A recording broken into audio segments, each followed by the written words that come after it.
August 14 Indian സിനിമയെ സംബന്ധിച്ച് അവരുടെ ഒരു അഭിമാന പ്രശ്നം തന്നെയാണ്. അന്നാണ് രജനീകാന്ത് നായകനാകുന്ന കൂലി ഇറങ്ങുന്നത്. രജനീകാന്തിനോടൊപ്പം ഒരു വമ്പിച്ച താരനിര തന്നെ ഈ ചിത്രത്തിൽ പ്രത്യക്ഷപ്പെടുന്നുണ്ട് എന്നുള്ളതാണ് പ്രത്യേകത. അമീർ ഖാൻ, നാഗാർജുന, ഉപേന്ദ്ര, ഫൗബിൻ ഫാഗിർ, ഫസ്തിരാജ്, ശ്രുതി ഹാസൻ എന്നുവേണ്ട പ്രമുഖരുടെ ഒരു താരനിര തന്നെ ഈ ചിത്രത്തിൽ അണിനിരക്കുന്നുണ്ട്. ഓഗസ്റ്റ് 14 ഈ ചിത്രം റിലീഫാകുന്നത്. കലാനിധി മാരൻ്റെ ഫൺ പിക്ചേഴ്സാണ് ഈ ചിത്രം നിർമ്മിച്ചിരിക്കുന്നത്. ഏകദേശം 350 കോടിയാണ് ഈ ചിത്രത്തിൻ്റെ ബഡ്ജറ്റ്. ഇത് ഞാൻ പറയാനുള്ളൊരു കാരണം, മലയാളത്തിൻ്റെ ഒരു സിനിമ തന്നെയാണ് തെന്നിന്ത്യയിലെ, സൗത്ത് ഇന്ത്യയിലെ ഏറ്റവും കൂടുതൽ 2025 ബമ്പൻ കളക്ഷൻ നേടി 1ാം സ്ഥാനത്ത് നിൽക്കുന്നത്. അത് മറ്റാരുടെയുമല്ല, നമ്മുടെ ലാലേട്ടൻ്റെ എമ്പുരാൻ തന്നെയാണ്. 268 കോടി രൂപയാണ് ഈ ചിത്രം വാരിക്കൂട്ടിയത്.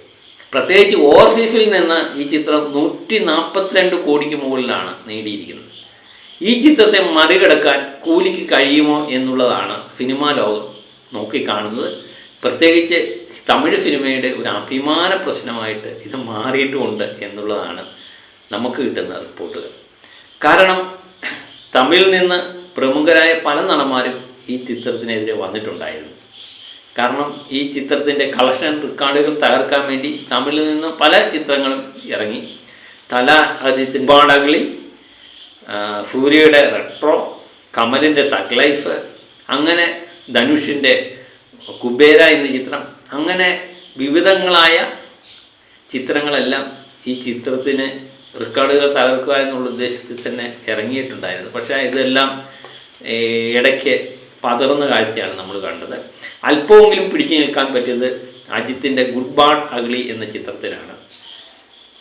ചിത്രത്തിൻ്റെ സൗത്ത് ഇന്ത്യയിലെ 2025 പണം വാരി ചിത്രങ്ങളിലെ 1ാം സ്ഥാനത്ത് നിൽക്കുന്നത് ഞാൻ പറഞ്ഞല്ലോ, എമ്പുരാൻ തന്നെ. നമ്മുടെ ലാലേട്ടൻ്റെ പൃഥ്വിരാജും ലാലേട്ടനും ഒന്നിച്ചപ്പോൾ എമ്പുരാൻ ഒരു വമ്പൻ കളക്ഷനാണ്. 268 കോടി രൂപയാണ് ഈ ചിത്രം വാരിക്കൂട്ടിയത്.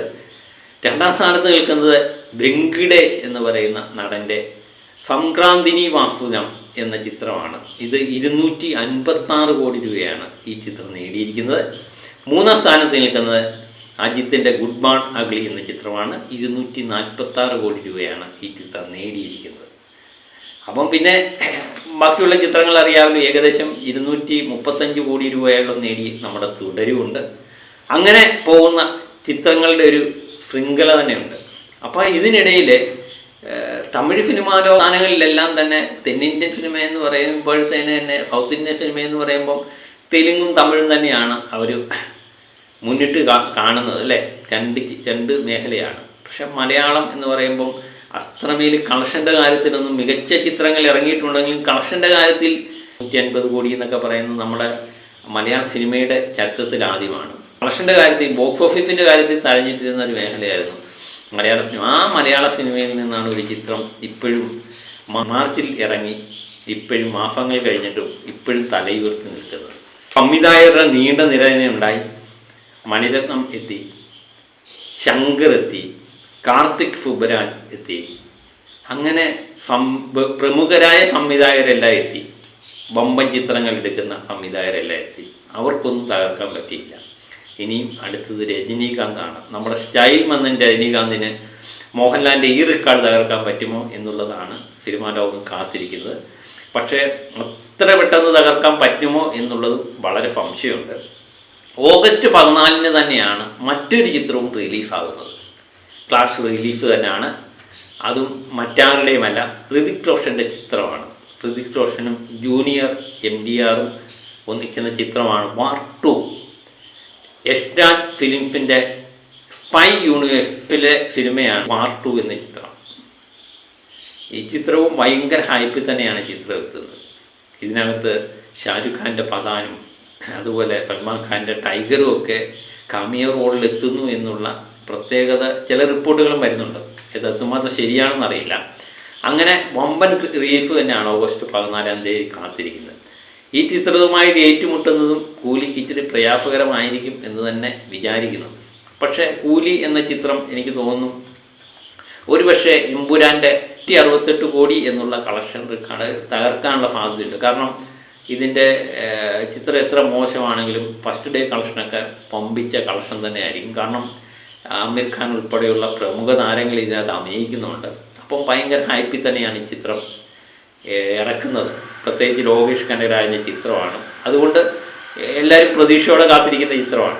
പക്ഷേ ഇതിൻ്റെ ഓവർസീസ് കളക്ഷൻ എമ്പുരാൻ്റെ 142 കോടി എന്നുള്ള ഓവർസീസ് കളക്ഷൻ തകർക്കാൻ പാർട്ട് 2മായി മല്ലിടേണ്ട അവസ്ഥ തന്നെയാണ് കൂലിക്ക് ഉണ്ടാകുന്നത്. അതൊരു പക്ഷേ തകർക്കാനുള്ള സാധ്യത കുറവായിട്ടാണ് നമുക്ക് തോന്നുന്നത്. അപ്പം മോഹൻലാൽ വിമർശകർ എപ്പോഴും മനസ്സിലാക്കേണ്ട ഒരു കാര്യം എന്ന് പറയുന്നത്, ഇപ്പം നമ്മൾ തമിഴിൽ നിന്ന് രജനീകാന്തിൻ്റെയും തല അജിത്തിൻ്റെയും സൂര്യയുടെയും വിജയുടെയും കമലിൻ്റെയൊക്കെ ചിത്രങ്ങളെപ്പറ്റി സംസാരിക്കുന്നു. അതുപോലെ തെലുങ്കിലെ പ്രവാസിൻ്റെയും അതുപോലെ വെങ്കിടേഷിൻ്റെയൊക്കെ ചിത്രങ്ങളെപ്പറ്റി സംസാരിക്കുന്നു. മലയാളത്തിൽ നിന്ന് സംസാരിക്കാൻ, അവരോടൊപ്പം നിന്ന് സംസാരിക്കാൻ പറ്റിയ ഒറ്റ നടനേ ഉള്ളൂ, അത് മോഹൻലാൽ എന്ന് പറയുന്ന എൽ ബ്രാൻഡ് തന്നെയാണ് എന്ന് സംശയാതീതമായി തെളിയിച്ചിരിക്കുകയാണ് അല്ലേ. എന്നിട്ടും വിമർശകരിങ്ങനെ കരഞ്ഞുകൂവി നടക്കുകയാണ്. നമ്മുടെ വീഡിയോയ്ക്ക് താഴെയുമാണ്. ഇവരെ സംബന്ധിച്ച് ഏറ്റവും വലിയൊരു പ്രശ്നം എന്ന് പറയുന്നത് തുടരും, എമ്പുരാൻ, ചോട്ടാ മുംബൈ എന്നീ ചിത്രങ്ങളെല്ലാം വൺ ഹിറ്റായി മാറി. അതിനുശേഷം വന്ന ചിത്രമാണ് ഒരു കമിയോ റോളിൽ 5 മിനിറ്റ് നേരത്തേക്ക് അഭിനയിച്ച ഒരു ചിത്രമാണ് കണ്ണപ്പ. അത് വേണ്ടത്ര വിജയമാകുന്നില്ല എന്ന് കണ്ടു കഴിഞ്ഞപ്പം ഈ കൂട്ടർ വീണ്ടും പുറത്തിയാടിയിരിക്കുകയാണ്. പുറത്തിയാടി നമുക്ക് നമ്മുടെ വീഡിയോയുടെ താഴെയും വന്നിരുന്ന് കമൻറ്റ് ചെയ്തു, കണ്ടോ മോഹൻലാലിൻ്റെ ചിത്രം പൊട്ടിയെന്ന്. സത്യം പറഞ്ഞാൽ എനിക്ക് ചിരിയാണ് അവരോട് പറയാനുള്ളത്. ചിരിക്കാതല്ലാതെ എന്ത് പറയാൻ പറ്റും? 3.25 മണിക്കൂറുള്ള ചിത്രത്തിലെ വെറും 5 മിനിറ്റ് അഭിനയിച്ച മോഹൻലാൽ ഈ ചിത്രത്തിൻ്റെ പരാജയത്തിൻ്റെ ക്രെഡിറ്റ് മൊത്തം ഏറ്റെടുക്കണം എന്ന് പറയുന്നതിന് എന്ത് അർത്ഥമാണെന്ന് എനിക്ക് മനസ്സിലാകുന്നില്ല. അതുപോലെ ഈ ചിത്രം ഓടിക്കൊണ്ടിരിക്കുന്നേ ഉള്ളൂ. തിയേറ്ററിൽ വമ്പൻ പരാജയമൊന്നും ആയിട്ടില്ല, കോടികൾ ഇപ്പോഴും വാരുന്നുണ്ട്. അപ്പോൾ ഇതിൻ്റെ എങ്ങനെയാണ് ഇതിൻ്റെ കളക്ഷൻ എന്ന് നമുക്കിപ്പോഴും അറിയില്ല. അതിനു മുമ്പേ ഇവരങ്ങ് തീരുമാനിക്കുകയാണ് അതൊരു വമ്പൻ പരാജയമായി. അതിപ്പം ഞാൻ അവരോട് പറയാനുള്ളത്, നിങ്ങൾക്ക് വിഷമമുണ്ടെങ്കിൽ കരഞ്ഞു തീർക്കുക, അല്ലെങ്കിൽ കമൻ്റ് ഇട്ട് തീർക്കുക. ഞാനൊന്നും നിങ്ങളെ വിമർശിക്കാനേ വരുന്നില്ല, കാരണം നിങ്ങളുടെ വിഷമം എനിക്ക് കൃത്യമായിട്ട് മനസ്സിലാകും. അപ്പോൾ ഏതായാലും സിനിമാ ലോകം, സൗത്ത് ഇന്ത്യൻ സിനിമയിലെ ഇപ്പോഴും വമ്പനായിട്ട് നിൽക്കുന്ന ഒറ്റ ചിത്രമാണ്. നല്ല എടുപ്പോടെ നിൽക്കുന്ന ഒറ്റ ഒരു നായകനേ ഉള്ളൂ, അത് ലാലേട്ടൻ്റെ എമ്പുരാൻ എന്ന ചിത്രമാണ്. അത് ഞാൻ പറഞ്ഞില്ലേ, 5ാം സ്ഥാനത്തോ 6ാം സ്ഥാനത്തോ എത്തും തുടരും എന്ന ചിത്രവും. അതാണ് ഏറ്റവും വലിയൊരു പ്രത്യേകത. 2 ചിത്രങ്ങളാണ് സൗത്ത് ഇന്ത്യയിലെ നമ്പർ 1 കാറ്റഗറിയിലേക്ക് വരുന്ന 2 ചിത്രങ്ങൾ.